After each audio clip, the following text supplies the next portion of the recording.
Handog ng Radyo Pilipinas World Service ang programang Global na Tayo. Pag-uusapan, hihimayin, aalamin ang mga isyung pinag-uusapan ng bayan at dadalhin sa pandaigdigang plataforma. Global na Tayo, talakayang hindi lang pambansa, bagkus pang global community pa. Global na Tayo, dito sa Radyo Pilipinas World Service, ang online digital station ng Pilipino saan man sa mundo. Tara na, Global na Tayo!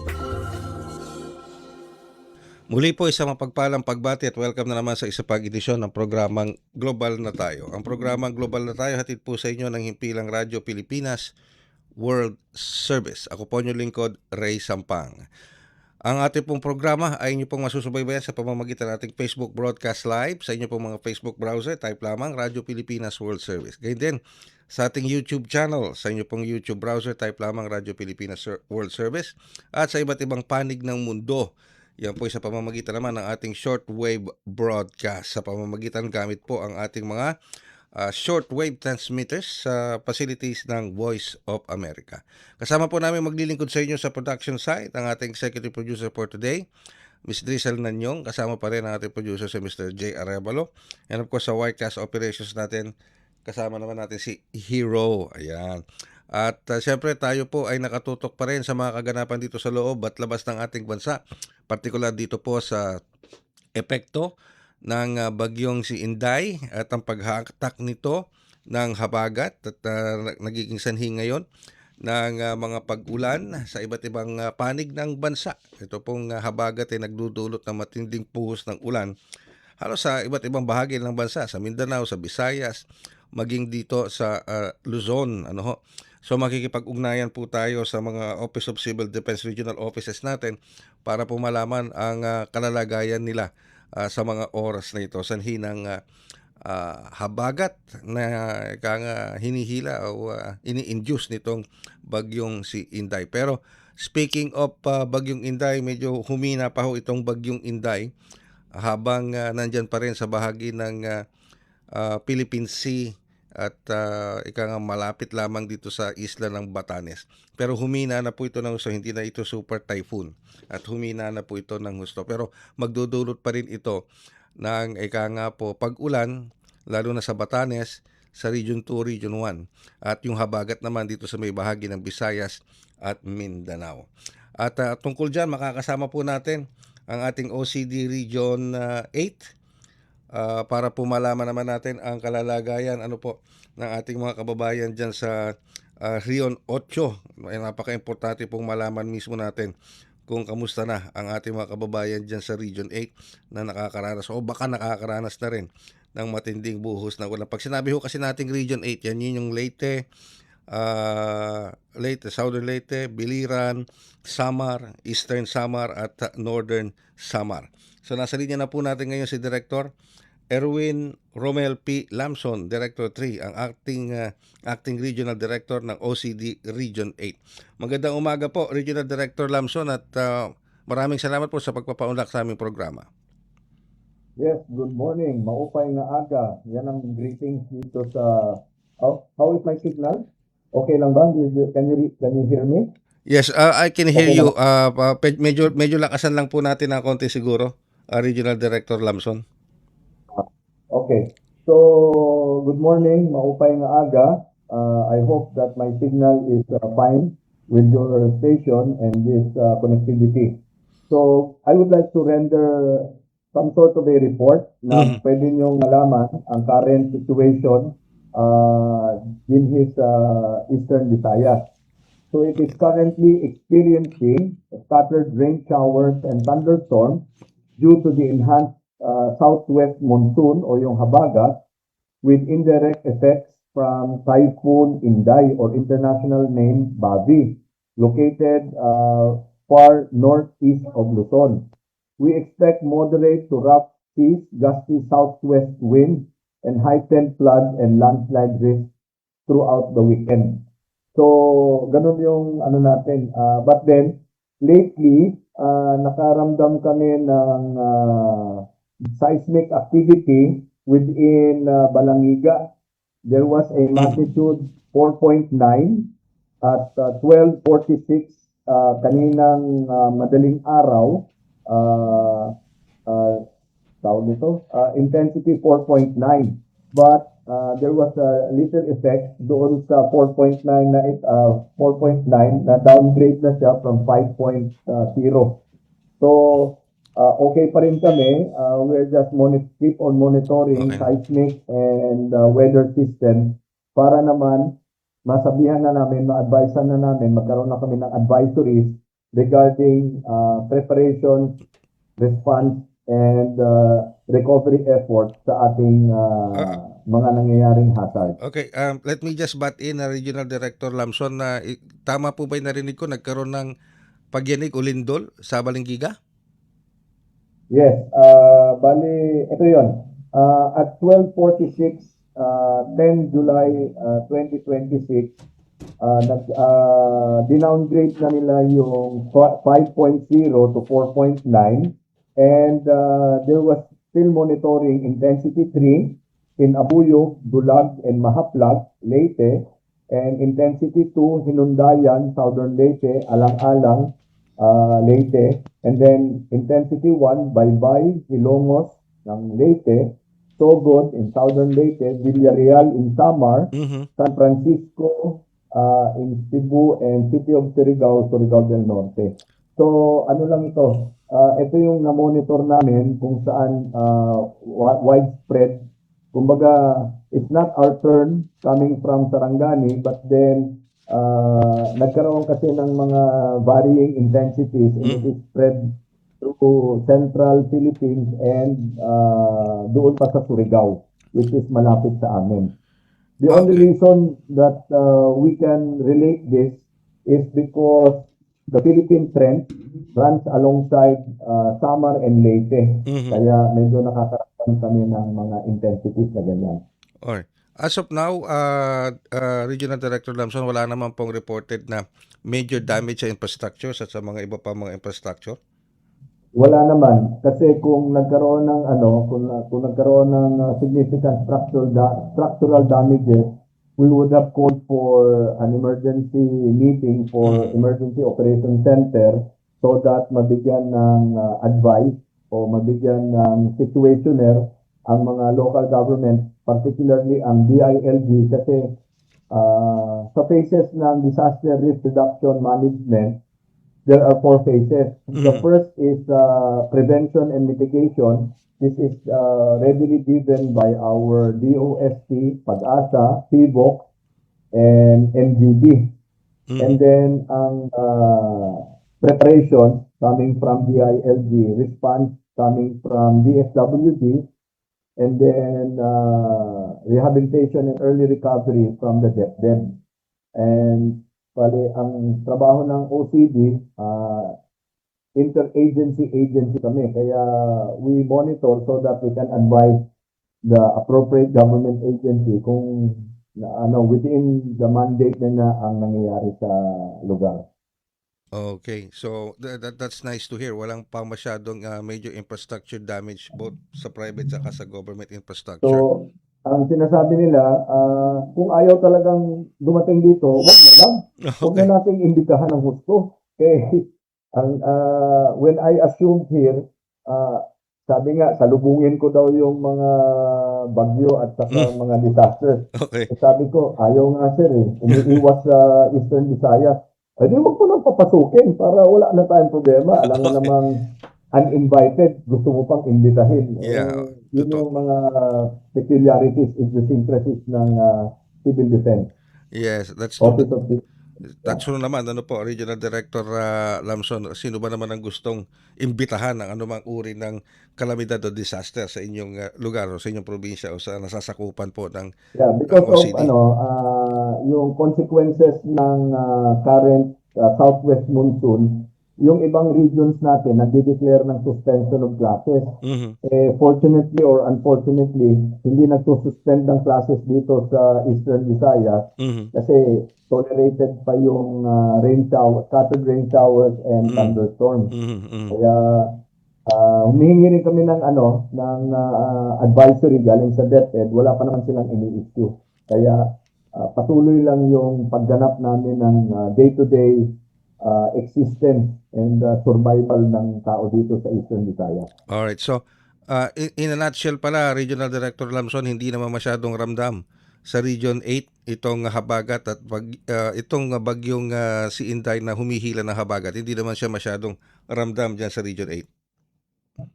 Yeah, but then recognizing that merong yung impact kasi as it travels going to northern Luzon and then eventually going to Taiwan and China, ang consequences ng kanyang behavior is that nagtatapon siya ng significant precipitation or rainfall dito sa mga areas. Ang affected ngayon is part of fringes of northern Samar and eastern Samar.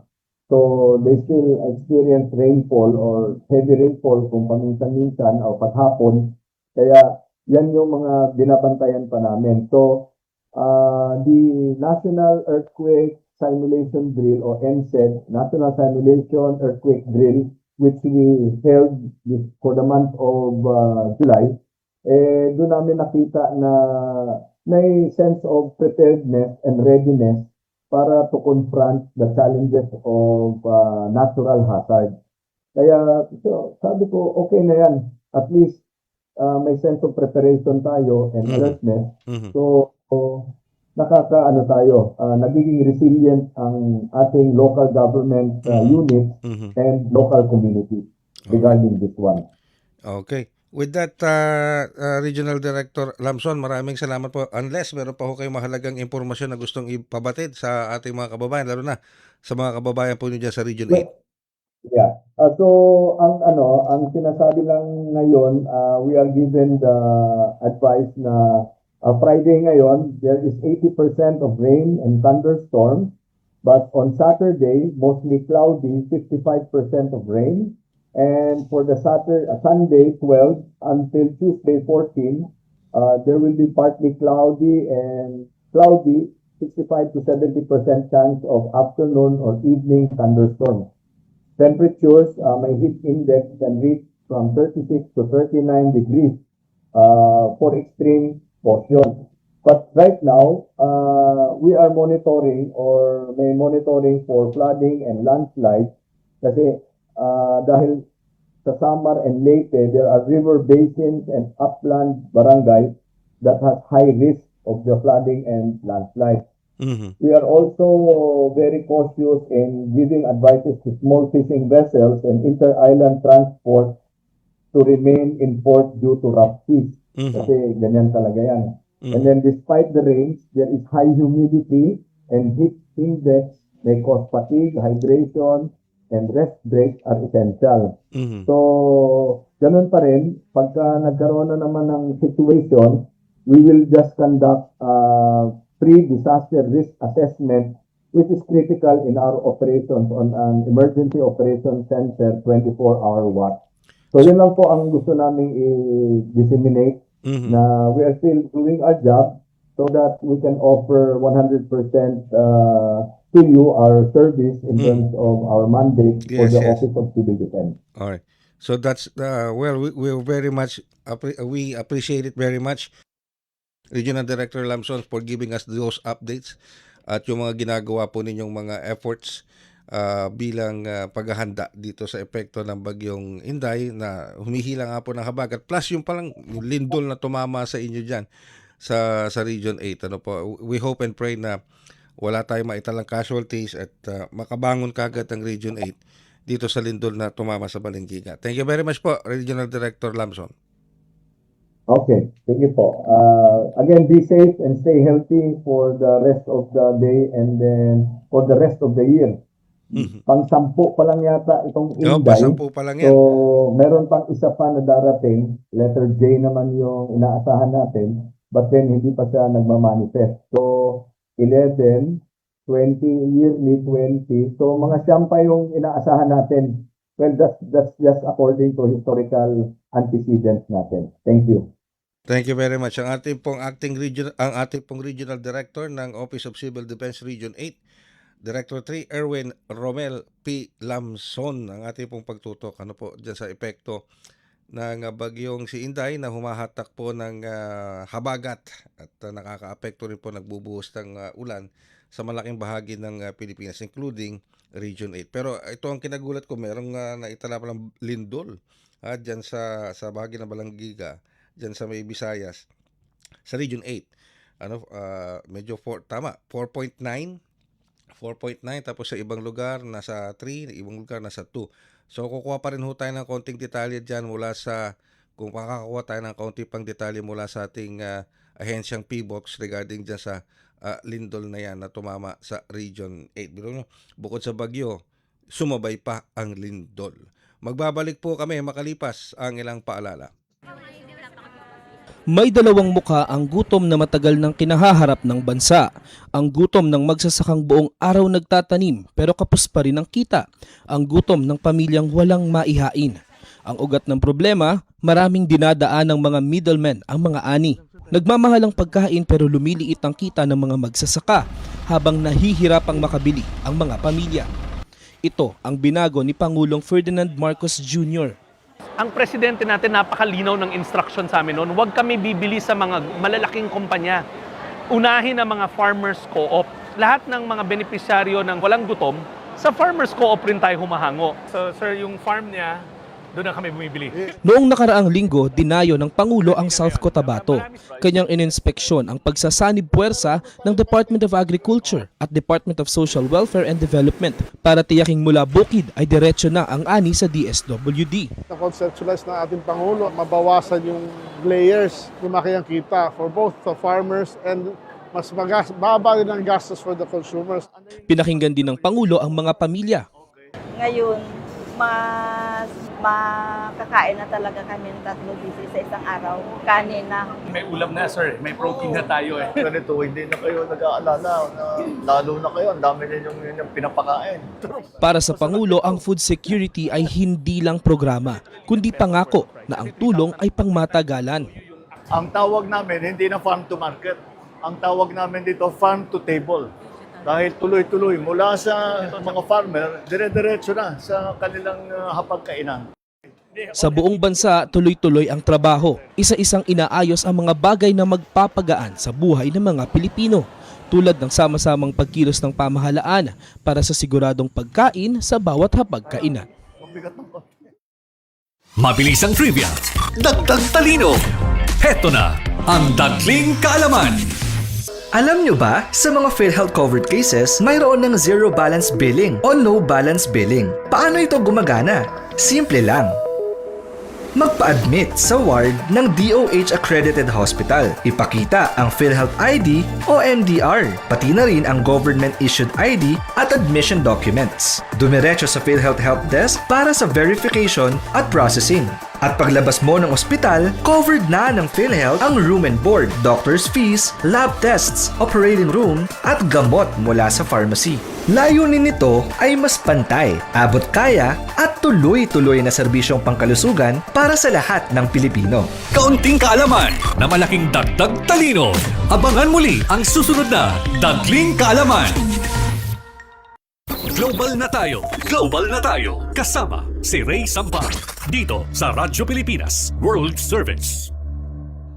Alright, kayo po ay patuloy na sumusubaybay sa ating programang Global na tayo dito pa rin sa Himpilang Radyo Pilipinas World Service. Ngayon, dadako dito tayo naman sa iba pang mga isyo na pumapaimbulog sa ating lipunan. Itong China mukhang umaarangkada na naman ang China sapagkat sa isang scholarly forum na kinabibilangan ng mga Chinese scholars, ang sinasabi po nila, ang Batanes ay bahagi o parang may historical link ang Batanes sa Taiwan. So therefore, ang sinasabi po ng mga Chinese scholars, kung may historical link ang Batanes sa Taiwan, teritoryo na rin ng China ang Batanes. So hindi lang ang Taiwan, ang kine-claim nila ngayon, pati ang Batanes. May basihan ba ang claim na ito ng mga Chinese scholars? At ano ang dapat gawin ng ating pamahalaan o ng ating mga foreign policy experts? Anong dapat naman nilang gawin para ika nga labanan itong narrative na itong bagong nilalabas na ito ng China. Kasama po natin ngayon sa ating linya ng komunikasyon ng ating foreign policy and security expert, analyst, walang iba, kundi si Professor Lucio Pitlo III. Prof. Pitlo, magandang umaga po at welcome back sa Radyo Pilipinas World Service. Magandang umaga po, Ginoong Ray Sampag. Magandang umaga po sa lahat ng taga-subaybay ng inyong palatuntunan. Okay, thank you very much po, Professor Pitlo, sa pagpapaunlak po niyo muli sa ating programa. Professor, ano bang reaction niyo dito at bakit anong pumasok sa isip ng China, lalo na kanilang mga scholars, na sinasabi na Batanes has a historical link with Taiwan and vice versa, and therefore teritoryo na rin ng China maituturing ang Batanes. Ano reaction nyo dito? May basihan ba to itong ganito klase ng mga pahayag? Well, ito ay nabanggit sa isang academic forum sa isang pamantasan sa China, sa Guangzhou, kung di ako nagkakamali, sa Chinan University. So itong pahayag na to ay base doon sa salaysay ng isa sa academic o speaker nila doon sa conference, at siguro sinang-ayunan ng ilan, pero ito ay hindi opisyal na patakaran ng China, at ang sa palagay ko very unlikely na ito ay maging isang official na stand ng China, kasi malinaw naman na beyond dispute yung ating position dito sa Batanes. Actually, merong konsulado yung China dito sa Lawag, at sakop ng yung jurisdiction ng konsulado ng China sa Lawag, yung area ng Batanes. So, kinukonsidera, nire-recognize ng China na ang Batanes officially ay bahagi ng ating bansa. At ilang tratado na rin ang nag-confirm ng Batanes kabilang sa ating kapuluan, mula dun sa 1890 yung Treaty of Paris, nung sa nilagdaan sa pagitan ng Estados Unidos at ng Espanya, at yung mga succeeding treaties ng Washington at yung US-UK Treaty. So kumbaga, legally at in terms of effective jurisdiction, yung Batanes, lalawigan natin yan. Yan ang pinakahilagang lalawigan ng ating bansa na malapit na sa Taiwan.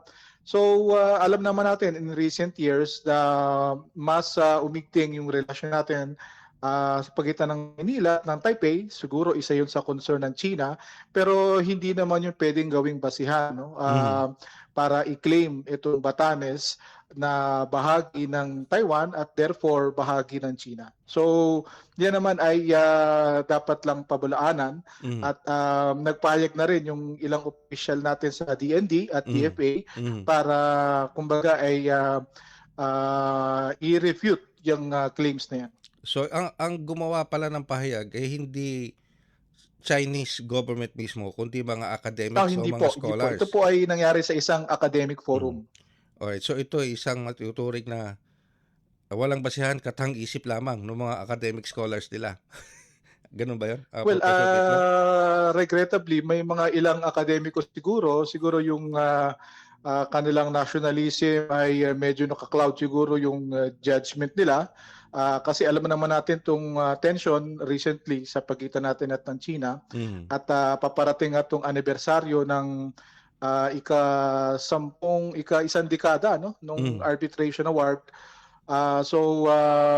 Plus yung itong Japan-Philippines Maritime Boundary Delimitation Talks, na kumbaga itong katubigan sa silangan ng Taiwan ay magiging parang part, isa yan, baka masaklaw yan ng itong boundary delimitation sa pagitan natin at ng Hapon, So itong tatlong factors na to, yung tension sa pagitan natin at ng China dito sa West Philippine Sea, itong maritime boundary delimitation natin with Japan na magko-cover ng katubigan dito sa silangan ng Taiwan, at itong relasyon natin, yung warming up ng ating relasyon with Taipei. So palagay ko ito mga naging cause of concern, at kaya ito nagkakaroon ng espasyo para sa ganitong mga klaseng opinion, no, o expression mula sa ilang akademiko mula sa China. So itong mga nabanggit po ninyo na mga recent developments, yung Japan-Philippines delimitation, tapos yung warming up ng Pilipinas with Taiwan, ito ba ay ika nga nagbibigay tuloy ng mas konkretong pananaw na baka sa 2027 nga sakupin na ng China ang Taiwan, baka madamay pang Batanes, Professor Pitlo? Well, ang sa akin, yung cross-strait dynamics, maraming variable, maraming factor. Pero hindi ko nakikita na magkakaroon ng, kumbaga, yung aabot sa punto na yung contingency na yon ay mangyayari, no, in 2027. Kasi kung titingnan natin yung high-ranking leadership ng PLA, medyo nag-suffer kasi medyo marami yung nawala dahil doon sa anti-corruption drive. So hindi natin alam kung yung kahandaan, no, ng PLA para mag-undertake ng ganitong klaseng ang major na offensive, no. Pero at the same time, syempre naghahanda ang tayo kasi marami tayong kababayan na kung sakaling mangyari yon, i-evacuate natin, no.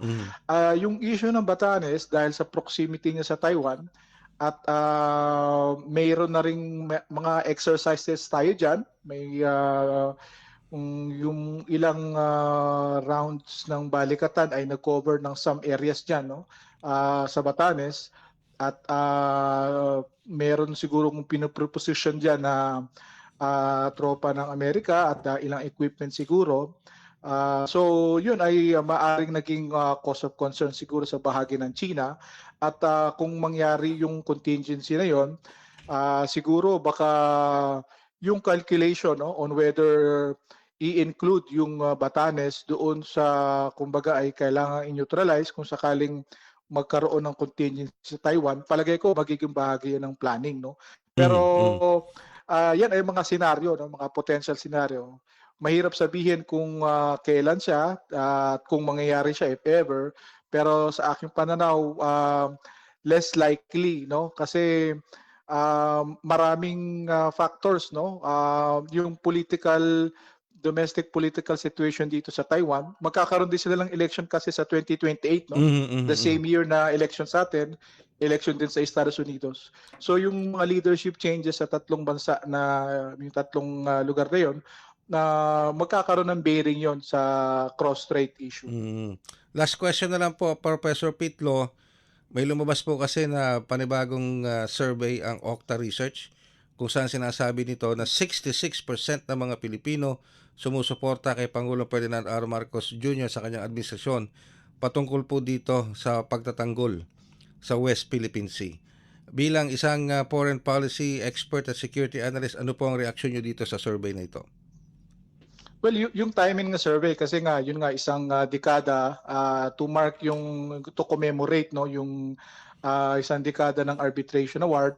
So yan ay nakalatag na at bahagi yan ng ating approach, no, overall strategy dito sa West Philippine Sea. Pangalawa, yung suporta ng pamahalaan dito sa pagmodernisa ng ating Coast Guard at ng ating military. Tuloy-tuloy naman, no.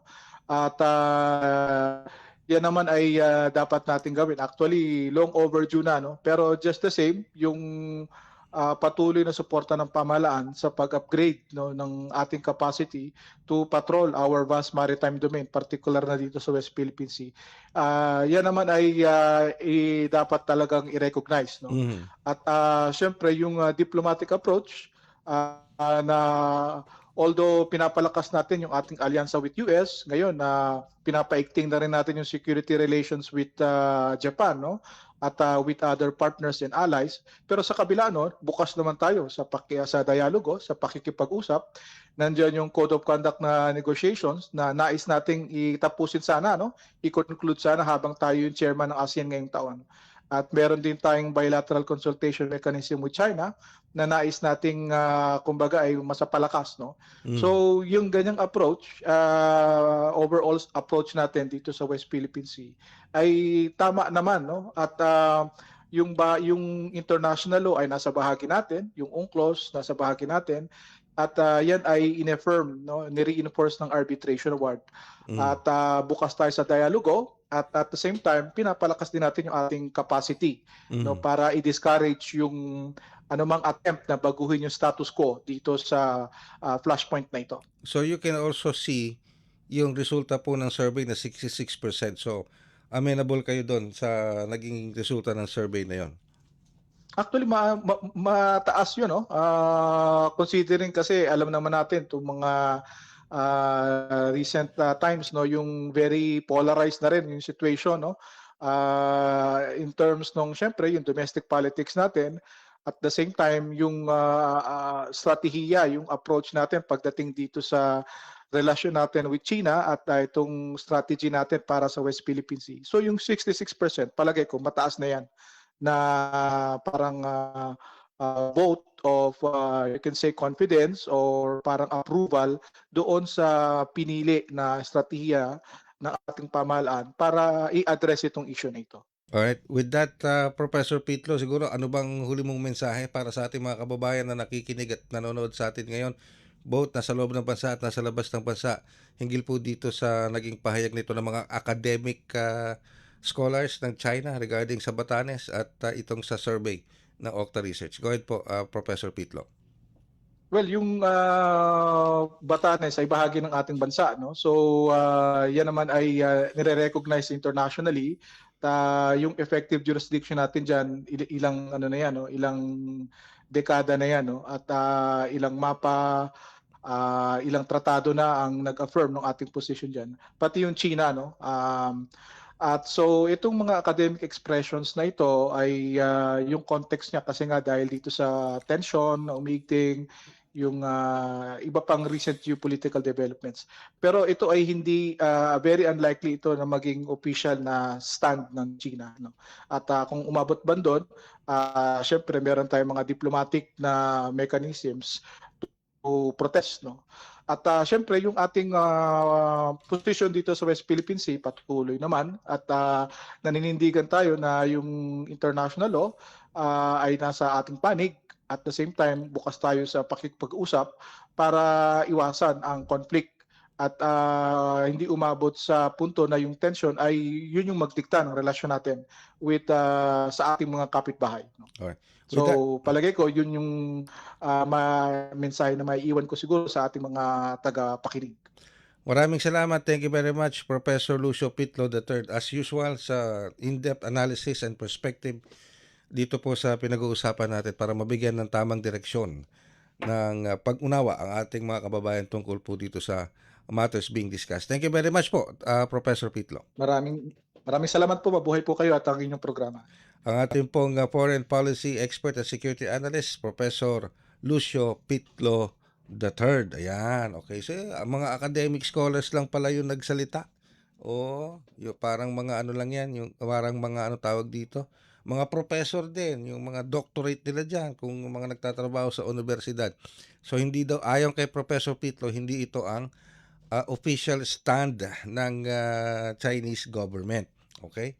At sana ganun na nga sana nga hindi yan ang official stand ng Chinese government sapagkat kahit bali-baligtarin mo ang Pilipinas at baski bali-baligtarin mo ang Taiwan. Sabi nga ni Professor Pitlo, sa dami-dami ng mga tratado sa mga nakalipas na mga dekada, hindi lang siguro dekada ang Batanes ay sa Pilipinas at ang Taiwan ay may sariling bansa na Taiwan at ang Batanes ay bahagi ng Pilipinas.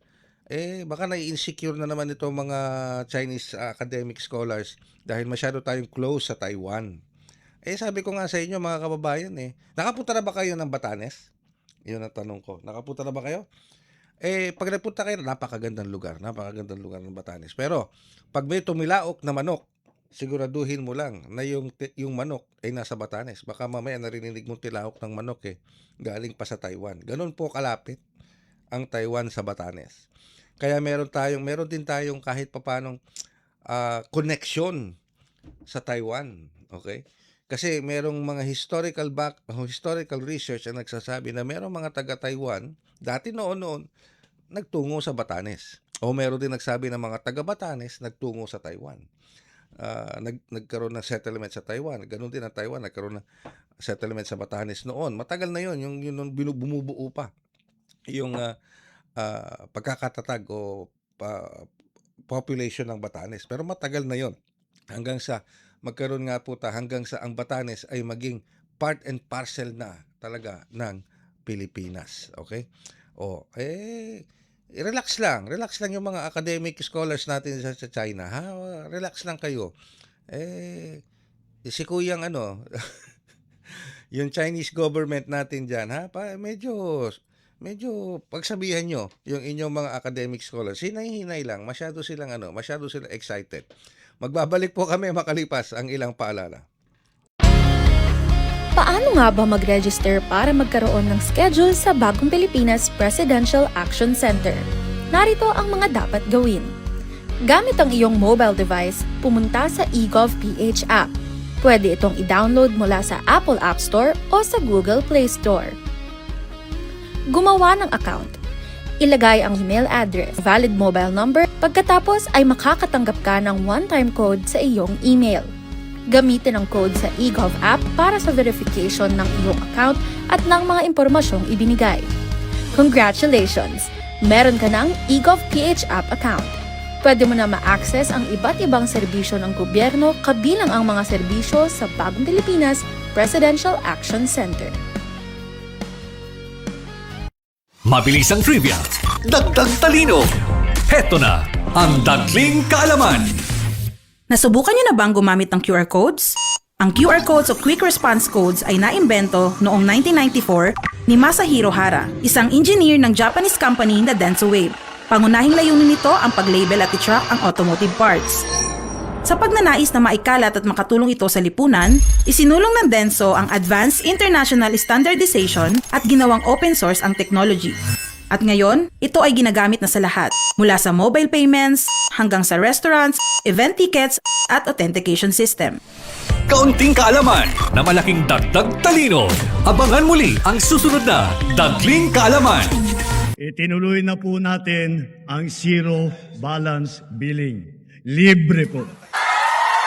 Ibig sabihin, ang serbisyo sa basic accommodation sa ating mga DOH na ospital, wala nang babayaran ang pasyente. Ang dami pong challenge, hindi po namin alam kung saan namin kukunin, ganon, nag-iisip kung paano namin mababayaran. Siyempre po, masaya, super saya po dahil na zero billing po kami. Opo, malaking po talaga, malaking tulong po. Mabilis lang din po. Bayad na ang bill ninyo. Uulitin ko, wala nang kailangan bayaran ng pasyente basta sa DOH Hospital dahil bayad na po ang bill ninyo. Naiyak ako kasi sobrang saya. Maraming salamat po, Mr. President Bongbong Marcos Jr. Hindi kami nagkamali ng taong ihinalal.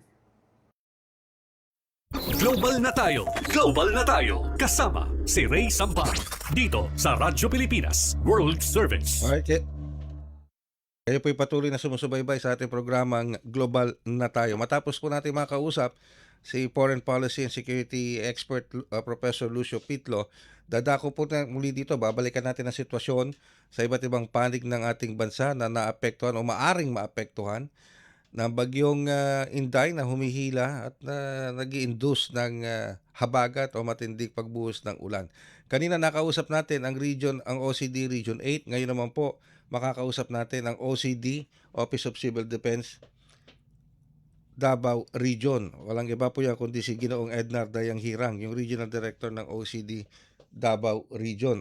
So aalamin din natin sa kanila kung kamusta ang sitwasyon doon dyan sa Davao Region na naapektuhan pa sila ng matinding pagbuhos ng ulan o ng habagat sanhi po nitong bagyong si Inday. So yan, tutok lang po dito sa ating programa para po dyan sa mga kaganapang yan. Alright, kanina po nakakapanayam natin, ulitin ko, si Foreign Policy and Security Expert Professor Lucio Pitlo III. Okay?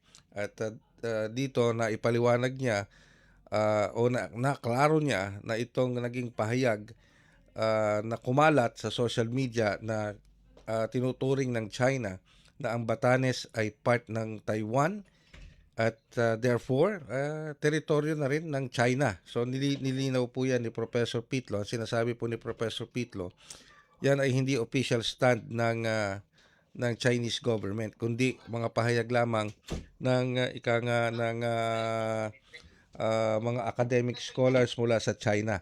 So samantala, ito na po, nasa linya na po natin ng komunikasyon ngayon ang ating Regional Director ng OCD Davao Region, Regional Director Ednar Dayang Hirang.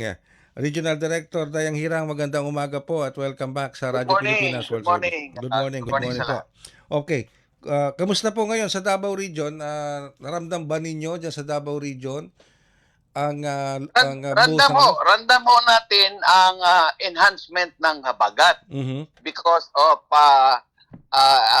Bagyong Inday, although humihina naman daw, pero 'di ba yung impact ng Bagyong Inday is enhancing the habagat, the southwest southwest monsoon from the west. So therefore, ang nangyari dito sa region ngayon, yung nearest to the western side ng region, which is the Davao Occidental, particularly ang municipality of Jose Abad Santos, sila ang affected ng rains, no? Magkaroon sila ng heavy rains last night and nagkakaroon ng flooding, no? Tinawagan ko ngayon si Mayor Joyce, pati yung disaster officers nila. Yes, confirm nila may flooding, ngunit wala pa silang details. They're still reaching out sa mga barangays nila. Upland ba, bundok kasi yung Jose Abad Santos, yung mga barangay nila, to determine the specific na mga damages. Meron pa nasaktan, mga ganon-ganon.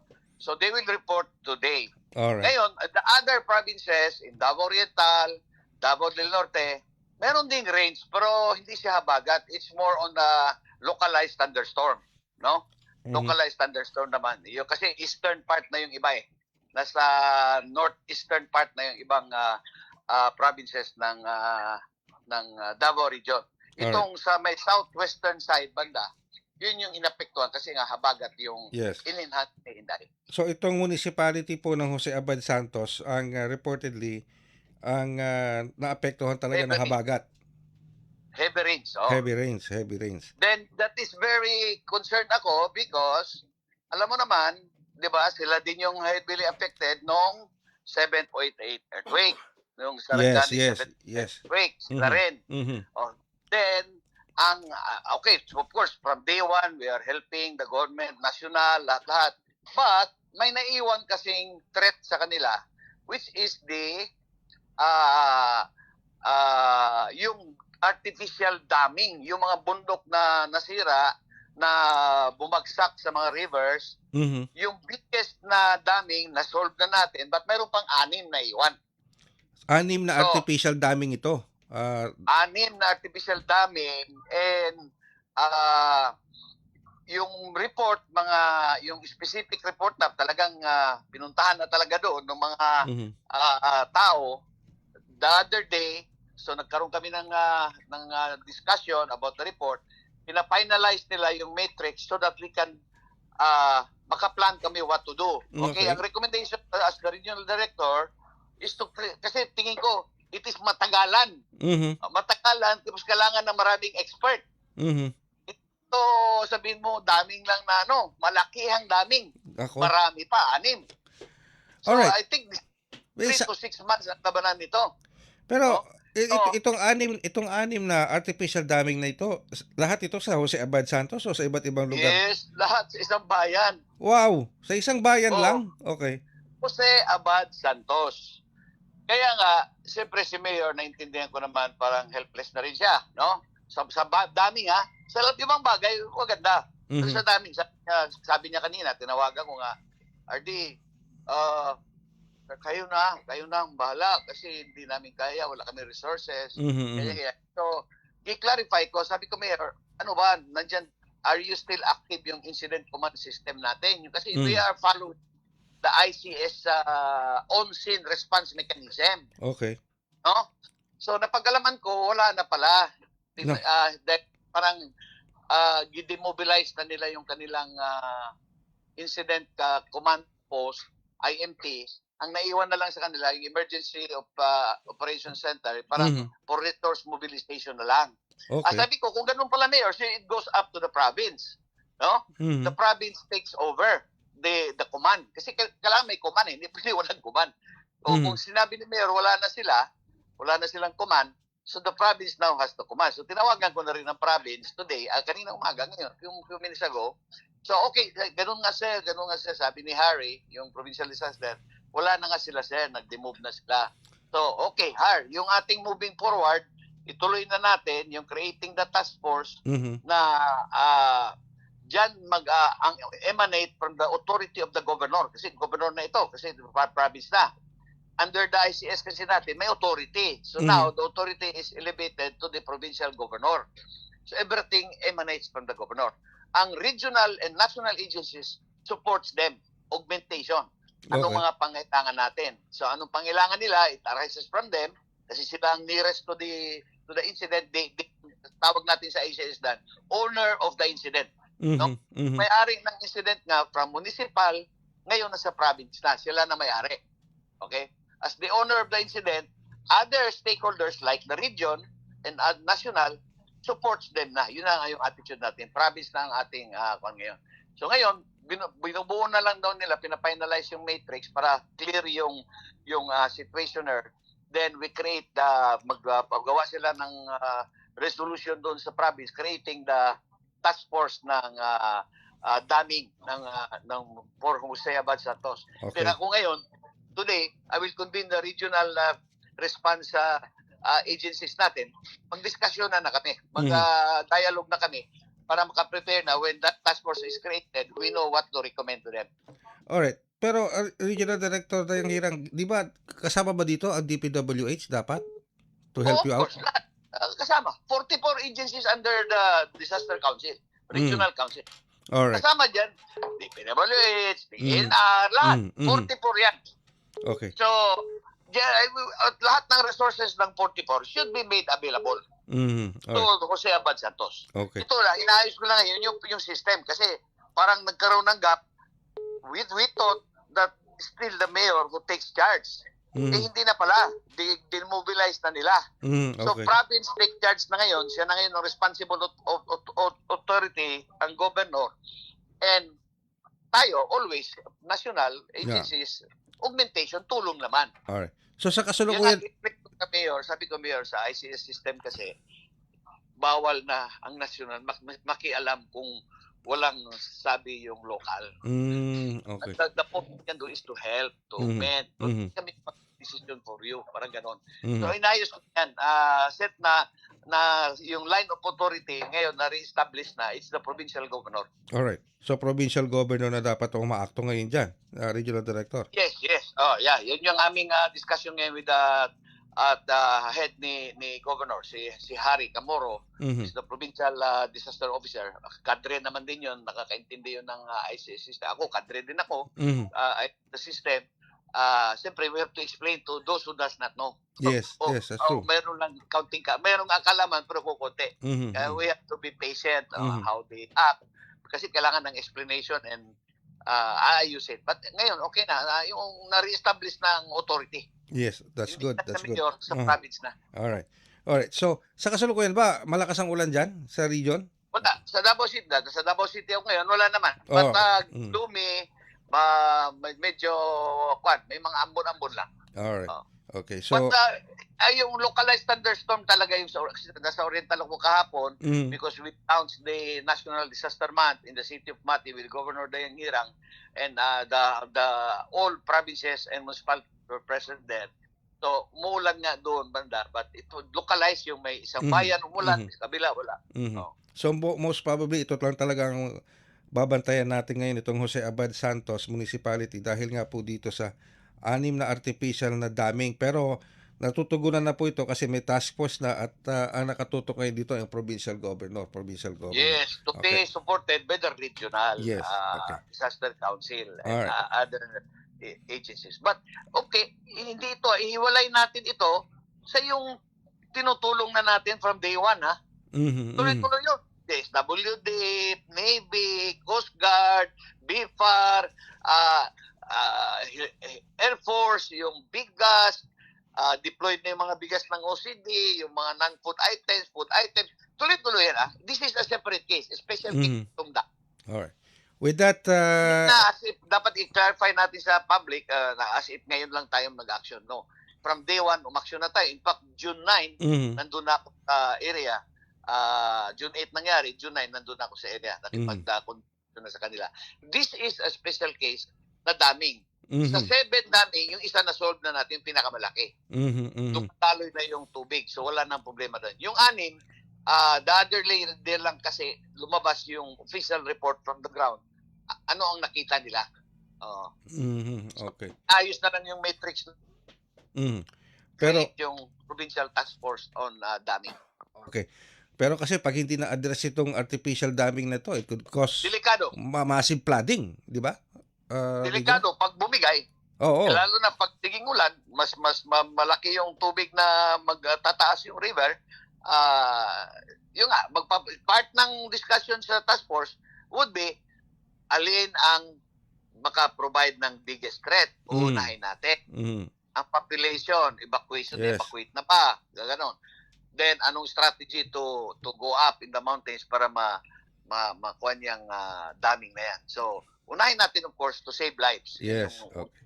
With that, Regional Director Dayang Hirang, maraming salamat po sa oras at sa update na binigay ninyo. Napakalaking bagay po dito, at least to address this issue. Thank you very much po, Regional Director Dayang Hirang. Okay. Ang ating pong Regional Director ng OCD Davao Region, Regional Director Ednar Dayang Hirang. Alright, sige. So, talaga naman 6 na artificial dam. Sanhi po, nagkaroon kasi ng 6 na artificial dam batay dito sa pahayag ng ating Regional Director mula sa OCD Region, Davao Region, na si Regional Director Dayang Hirang. Natatandaan nyo yung lindol na tumama sa Mindanao. Tapos, nagkaroon din ng medyo malakas na sundan din ng malakas na mga pag-ulan. Yung pong mga debris, nung lindol na natangay din ng mga malakas na pag-ulan, nag-create ng mga dams. Kumbaga, naipon, umulan, nagkaroon ng natural dam. Nag-create ng 6 na dam.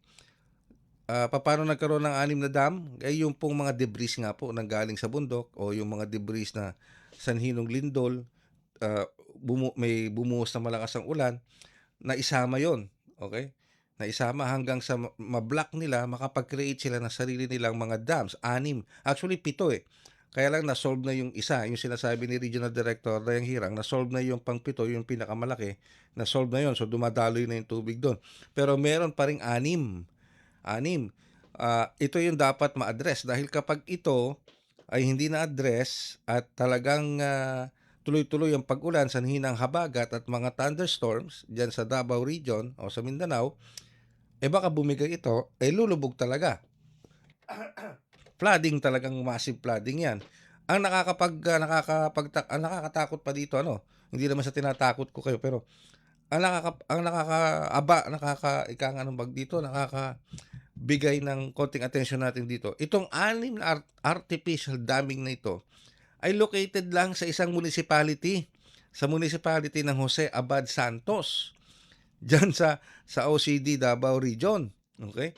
Pero ang magandang balita dito, nakabuo na po sila ng task force, itong OCD together with the provincial government at ng LGU, tinutulungan nila, nakabuo na sila ng task force damming, at ang nakakonsentrate ngayon dito kasi ang provincial governor. So, kumikilos na po sila hanggat maaari matugunan itong problemang ito para sa anumang mga maaring mangyari kung dumating man yung malakas na buhos ng ulan, mai-release kaagad yung tubig na ito dito sa 6 na artificial damming na ito.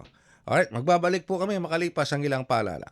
Magandang araw, si Dingdong Dantes po ito. Tuwing tag-ulan, kalaban ng mga commuters ang baha. Hassle kasi, papasok ka pa lang sa opisina, basang-basa ka na.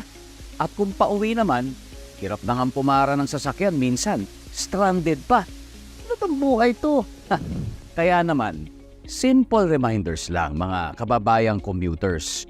Una, makibalita sa Pag-asa kung babahain ang lugar na dadaanan mo. Pwedeng sa TV, radyo o social media. Pangalawa, magbaon ng payong at kapote. Make sure din na fully charged ang phone mo para makapag-update ka kay crush kung nasaan ka na. And lastly, kung hindi naman mahalagang lakad o malapit sa bahaing lugar ang pupuntahan, stay at home na lang muna. Cuddle weather din naman kasi. Ha?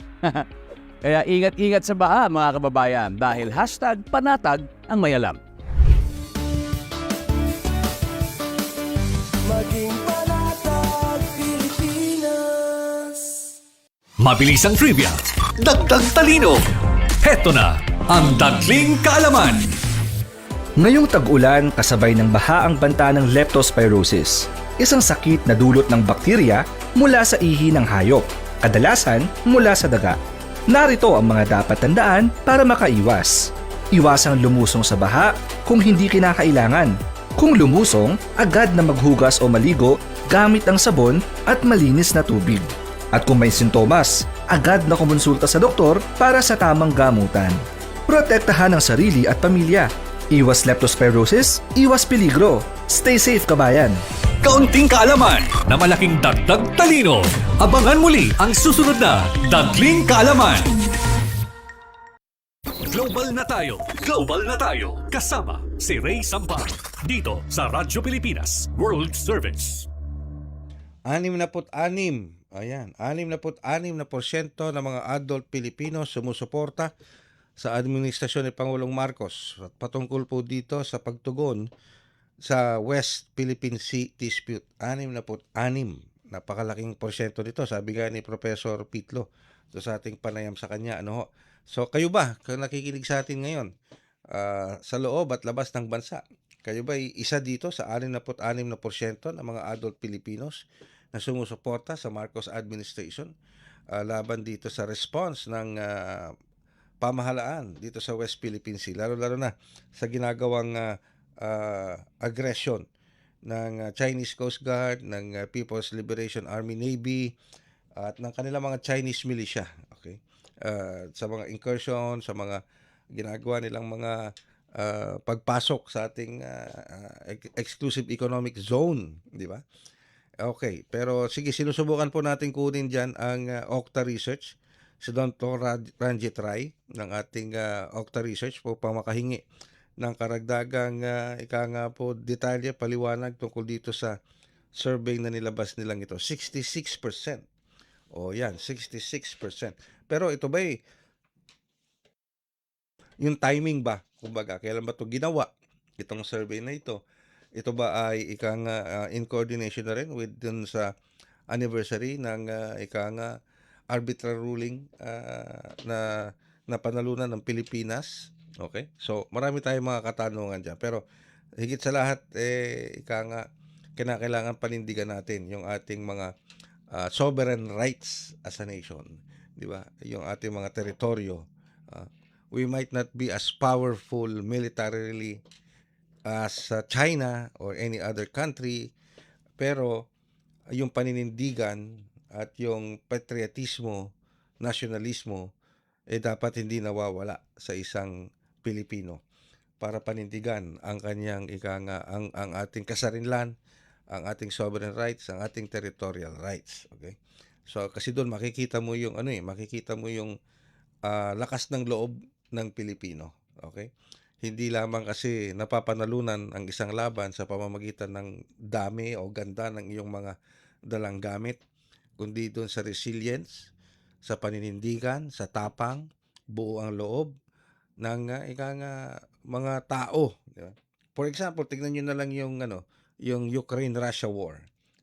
Ngayon sa lahat ng mga sumusubaybay dyan sa Ukraine-Russia war, marami nagsasabing mga foreign analysts, both foreign and military analysts, ang nagsasabi na Russia is now on the back foot.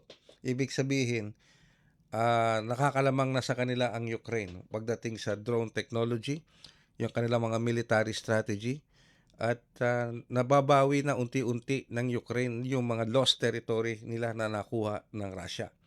So who would even imagine that nung nagsimula nagirahin ng Russia ang Ukraine? So hindi kaagad sumuko ang Ukraine, 'di ba? Hindi sila sumuko, pinaglaban nila yung kanilang kasarinlan, pinaglaban nila yung kanilang sovereignty sa kabila ng patuloy na pag-atake ng Russia sa kanilang infrastructure. Kinamatay ng napakaraming Ukrainians pero hindi sila sumuko. Ganun din dapat tayo sa Pilipinas, ang mga Pilipino, na hindi basta-basta isusuko ang ating kasarinlan, ang ating sovereign rights sa sinumang dayuhang aangkin ng ating basic right na ito sa ating sovereign right as a nation. Alright, magbabalik po kami makalipas ang ilang paalala. Garantisadong solusyon at aksyon ang handog sa iyo ng Bagong Pilipinas Presidential Action Center. Sundin lang ang mga sumusunod para makakuha ng appointment. Para sa wala pang eGov PH app account, panoorin ang video para malaman kung paano gumawa ng account. Kung meron ng account sa eGov PH app, mag-login dito. Saka hanapin ang online registration tab para sa Bagong Pilipinas Presidential Action Center. Pindutin ito para makita ang available na government services. Piliin ang serbisyo na iyong kailangan mula sa listahan. I-upload ang requirements ng serbisyong kailangan mo. Pumili ng petsa at oras kung kailan nais pumunta sa Bagong Pilipinas Presidential Action Center. I-submit na ang iyong application at bigyan ng pagkakataon na ma-review ang iyong isinumiting requirements. Hintayin ang QR code para sa kumpirmasyon ng iyong schedule. Makakatanggap ka ng text message para malaman kung naaprubahan ito. Sakaling hindi ito maaprubahan, makakatanggap ka rin ng text message para ipaalam ang kulang na requirements sa kasubukang mag-register ulit. Kung nakatanggap na ng kumpirmasyon, maaari nang pumunta sa Bagong Pilipinas Presidential Action Center sa napiling schedule, dala ang QR code at ang mga isinumiting requirements. Huwag kalimutang dumating sa itinakdang araw at oras ng iyong appointment. Pinapaalala rin na siguruhing may kumpirmadong schedule bago pumunta sa Bagong Pilipinas Presidential Action Center para maiwasang magpabalik-balik. Simple at user-friendly ang pagpapa-appointment dito, kaya huwag nang mangamba dahil sa Bagong Pilipinas Presidential Action Center, tulong ay abot kamay na. Global na tayo! Global na tayo! Kasama si Ray Sampag dito sa Radyo Pilipinas World Service. Alright, kayo po ay patuloy na sumusubaybay sa ating programang Global na tayo dito pa rin sa himpilang Radyo Pilipinas World Service. Nasa linya na po natin ang komunikasyon ng ating Octa Research. Kasama po natin ngayon sa linya ng komunikasyon si Professor Guido David, ang ating fellow mula sa Octa Research. Professor David, magandang umaga pong muli. Ay, Professor Ranjit Rai, I'm sorry. Si Professor Ranjit ito. Oh, Professor Ranjit Rai, magandang umaga po. Magandang umaga po, sir, at sa lahat hong nakikinig sa atin. Magandang umaga. Thank you so much po, Professor Ranjit Rai. 66% ang pinaka-latest na lumabas sa Octa Research, hinggil po dito sa pagsuporta ng ating mga kababayan sa Marcos administration patungkol sa usapin ng West Philippine Sea. 66%. So, ano ba yung mga katanungan? Ano ba yung tanong sa ating mga kababayan na binigay ng Octa para makuha natin ito 66% na ito? Okay, unang-una, magandang umaga sa lahat. Ang tugon ng masa survey ng Octa Research na sinagawa noong April 20 to 24, nationwide survey po to, 1,200 respondents, ang margin of error plus minus 2.8 percent, ni-round off namin sa 3. Ito, importante mga tanong kasi 10 taon na nakalipas nung nanalo tayo sa arbitral ruling sa Hague na nagsasabing hindi lawful, okay, o legal ang mga claims ng ang China sa West Philippine Sea sa ating EEZ sa ating teritoryo. Okay. Okay. So ito 10 taon, ang ginawa ng Octa, nagsagawa kami ng series ng surveys. Unang-una, tinanong namin, aware ba ang ating mga kababayan tungkol sa issues ng West Philippine Sea? 7 out of 10, more than 70% ho ang ating mga kababayan aware. Number 2, tinanong rin natin, willing ba ang mga kababayan natin depensahan? O willing ba to fight in defense of our territory, including in the West Philippine Sea. Again, 7 out of 10 ho ang nagsasabing naniniwala sila at ready silang lumaban para sa atin bayan, no, sa ating para depensa ng ating teritoryo. Ito, yung pangatlo naming survey, nagfo-focus kami dun sa issue ng sa tanong, sumasang-ayon ba kayo? Okay, sa pagtugon sa kasalukuyang administrasyon ni President Ferdinand Bongbong Marcos Jr. sa alitan sa teritoryo sa West Philippine Sea, sa pagitan ng Pilipinas at China. So klarong-klaro ang tanong, mayorya ho ng ating mga kababayan, 66% nagsasabi, sang-ayon sila sa government response sa West Philippine Sea. So importante ho yan na pagtingnan natin yan, kasama ng lahat ng mga survey na ginawa ng first quarter, na malaki ho ang suporta ng ating mga kababayan sa kasalukuyang mga inisyatiba ng ating gobyerno patungkol sa alitan sa West Philippine Sea. Number 2, ang mga kababayan natin klarong-klaro, alam nila ang issue, alam nila ang West Philippine Sea atin to, at willing ang mga kababayan natin depensa ng ating teritoryo. Sana ho hindi mawala ang consensus na to. Ang suporta na to. Kaya kailangan ho malaman ng gobyerno to mga datos na to para ituloy-tuloy nila yung kanilang inisyatiba dito sa West Philippine Sea. Lalo yung sinasabing transparency initiative, no?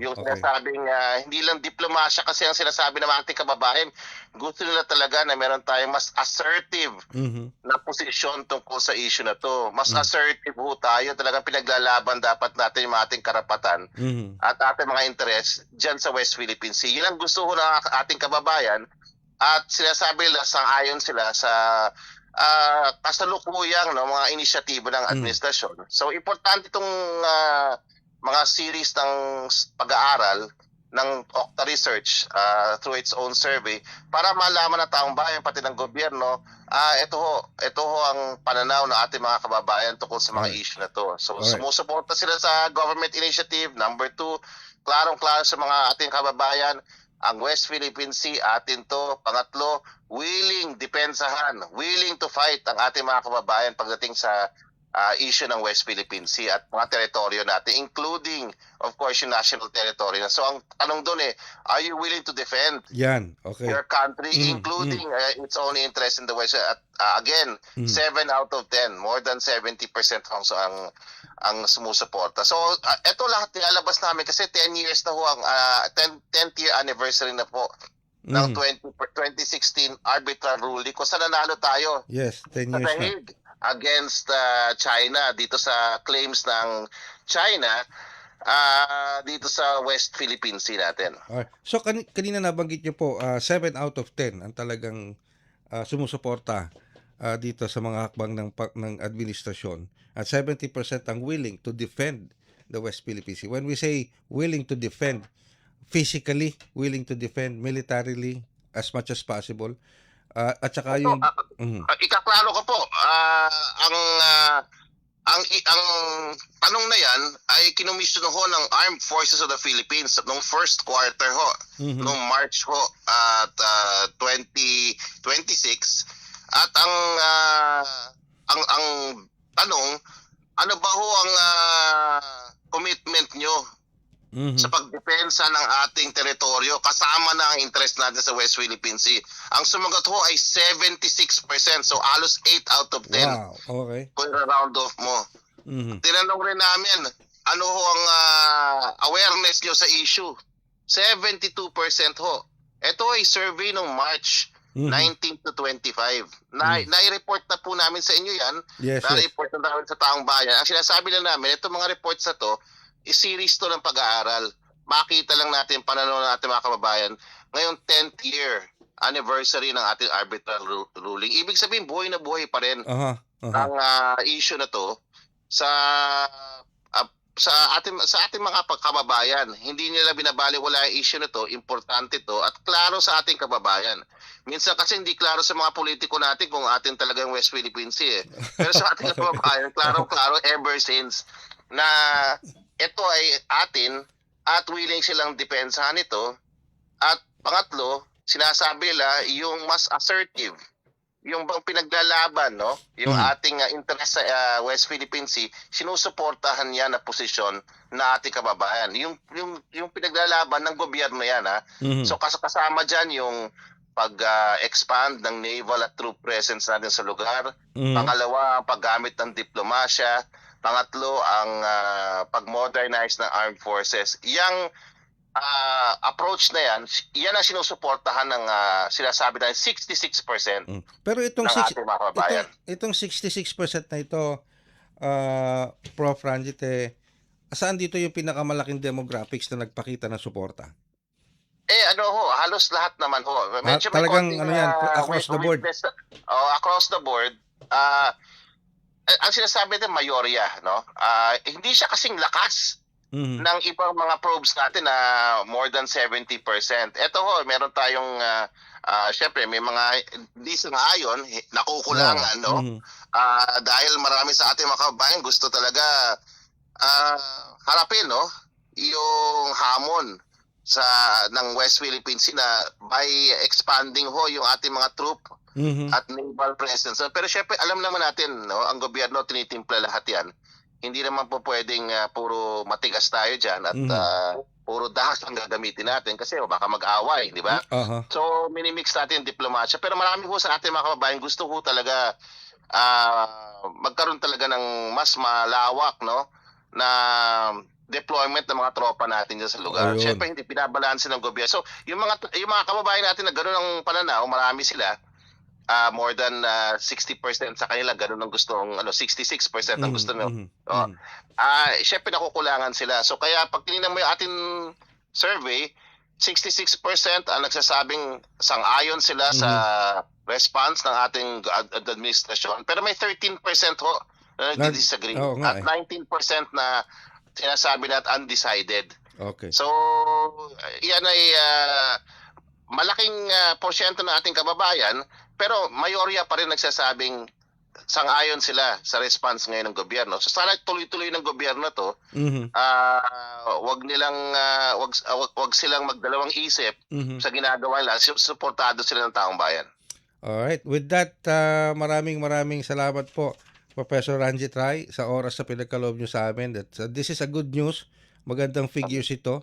Lalo pat ngayon medyo itong mga academic scholars ng China, pero sabi nga ng isang foreign analyst, hindi ito yung stand ng Chinese government but lang ito, parang statement ng mga academic scholars ng China na ang Batanes daw ay part ng Taiwan and therefore part territory na rin ng China. So, yan nga sinasabi natin, sir. Kaya kailangan mo talagang hindi ho tayo talagang titigil, no?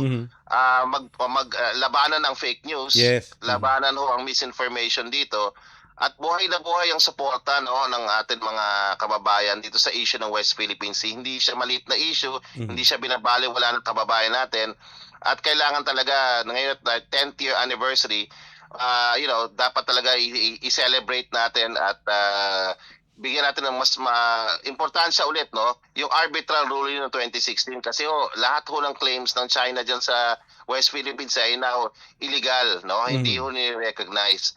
So kailangan ho talaga information drive, malaking bagay ho ang media dito. So sana ho tuloy-tuloy ho yung information drive natin sa mga kababayan natin. With that, maraming salamat po muli, Professor Ranjit Rai, fellow ng ating Octa Research. Thank you very much po sa oras na pinagkaloob nyo. Maraming salamat.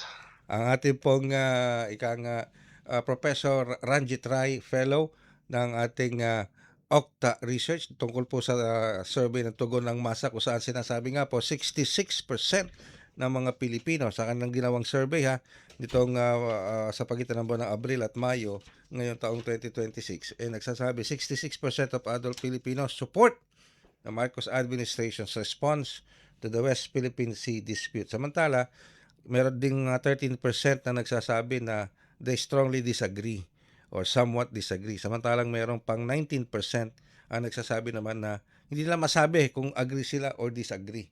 Okay, so, pero ito pong figures na ito, sinasabi ni Professor Ranjit Rai, isang pakita na rin po na malakas ang awareness ng ating mga kababayan tungkol sa nangyayari dito sa West Philippine Sea. Kasi nung tinanong nga po kung kung susuportahan ba nila itong mga gawain ng Marcos administration patungkol sa West Philippine Sea. 7 out of 10 ang nagsabing yes at there's 70% ang nagsasabi na willing silang i-defend ang ating sovereign territory. Lalo na pang pinag-uusapan ay West Philippine Sea. Magbabalik po kami makalipas ang ilang paalala. Mabilis ang trivia, dagdag talino. Heto na ang Dagling Kaalaman. Catcalling. Bawal na. Alam ba ninyo na bawal na ang catcalling? Pagsipol, pambabastos, at sexual advances sa mga pampublikong lugar?